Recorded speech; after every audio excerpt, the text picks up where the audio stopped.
تو میں Albert Einstein کی بات کر رہا تھا، تو انہوں نے اس وقت میتھمیٹیکلی یہ چیز پروف کی تھی کہ کائنات کے اندر، یعنی انہوں نے دیکھا نہیں تھا، یہ ان کا یہ کانسیپٹ تھا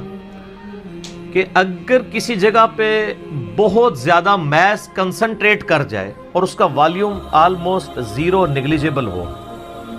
تو اس میس کے اندر گریویٹیشنل فورس، قوت کشش ثقل، جس کی وجہ سے چیزیں ایک دوسرے کو کھینچتی ہیں، یہ میں گلاس جب یہاں سے چھوڑوں گا تو نیچے جائے گا، اوپر نہیں جائے گا، اس لیے کہ زمین اسے اپنی طرف کھینچ رہی ہے، تو اس کی ایک طاقت ہے جس سے وہ 9.8 میٹر پر سیکنڈ اسکوائر کی ایکسلریشن ہوتی ہے۔ تو انہوں نے کہا تھا کہ اگر ایسا میس کائنات میں کہیں ایگزسٹ کرتا ہو کہ اس کا والیوم تو آلموسٹ زیرو ہو، لیکن اس کا جو میس ہے وہ وہاں پہ انٹینس میس ایسا کنسنٹریٹ کرے، تو اس کی گریویٹیشنل فورس اتنی زیادہ ہوگی کہ اس کے پاس سے بھی اگر کوئی ستارہ گزرے گا تو وہ اس کو ہڑپ کر لے گی، جس طرح ایک ورٹیکس کرتا ہے۔ بلیک ہول ایک خلائی ورٹیکس ہے،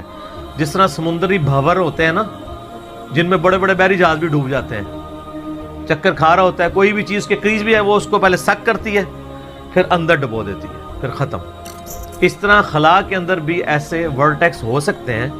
جہاں پہ کنسنٹریٹڈ ماس ایگزسٹ کرتا ہو، اور وہ گریویٹیشنل فورس اتنی ہوگی کہ ایون لائٹ بھی اس میں انٹر ہونا تو وہ بھی اسکیپ نہیں کر سکتی، جو اس کائنات کی سب سے تیز ترین چیز ہے اور ایبسولوٹ کانسٹنٹ ہے۔ آئنسٹائن نے تو یہ بھی کہا نہ ٹائم کانسٹنٹ ہے نہ میس کانسٹنٹ ہے، سپیڈ آف لائٹ یہ کانسٹنٹ ہے، لیکن وہ بھی اس سے اسکیپ نہیں کر سکتی۔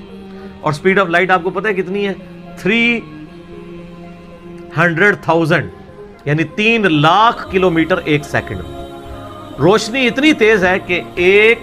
سیکنڈ میں زمین کے 7 چکر کاٹ سکتی ہے، یوں 1,86,000 میل فی سیکنڈ یا 3 لاکھ کلومیٹر فی سیکنڈ۔ زمین کا سرکمفرنس 40,000 کلومیٹر ہے، یعنی ایک طرف سے چلیں واپس آئیں 40,000 کلومیٹر ہے۔ تو ایک سیکنڈ میں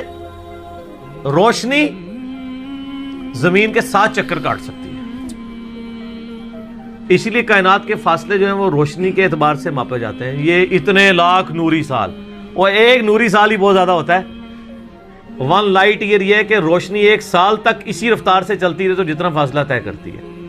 وہ تو آپ میرا ہوئیز اللہ والا لیکچر دیکھ لیں، مسئلہ 60، اس میں میں نے پھر بتایا کہ کائنات کے فاصلے کتنے ہیں۔ تو آج ہم بلیک ہول کے اوپر بات کر رہے ہیں، تو وہ بلیک ہول کا ان کا ایک کانسیپٹ تھا کہ ایسا اگر ہو تو ہو جائے گا۔ پھر سائنٹسٹ نے اس پہ کام کرنا شروع کیا، آپ ہسٹری دیکھیں، کرتے کرتے 12 3-4 سال پہلے سے انہوں نے ابھی وہ اس کے اوپر یعنی